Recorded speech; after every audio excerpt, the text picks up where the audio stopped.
আসসালামু আলাইকুম রহমতুল্লাহ। আলহামদুলিল্লাহ, আজকে পবিত্র রজব মাসের চাঁদ দেখা গিয়েছে। সুতরাং রজব মাস শুরু হয়ে গেল।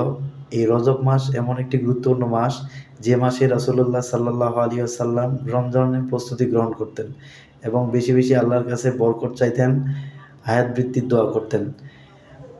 রজব মাসে বেশ কিছু আমল করতেন রাসূল সাল্লাল্লাহু আলাইহি সাল্লাম। তন্মধ্যে একটি দোয়া তিনি বেশি বেশি পাঠ করতেন এবং আমাদেরকে পাঠ করতে বলেছেন। সেই দোয়াটি হলো, আল্লাহুম্মা বারিক লানা ফি রাজাব ওয়া শাবান ওয়া বাল্লিগনা রমাদান। এটার অর্থ হচ্ছে, হে আল্লাহ, আমাদেরকে রজব ও শাবান মাসে বরকত দান করুন এবং রমজান পর্যন্ত পৌঁছে দিন। সুতরাং এই দোয়ার মাধ্যমে রাসূলুল্লাহ সাল্লাল্লাহু আলাইহি ওয়াসাল্লাম রমজান, রজব এবং শাবান মাসে বরকত চাইতেন এবং হায়াত বৃদ্ধি চাইতেন, যেন আমরা রমজান পর্যন্ত পৌঁছাতে পারি।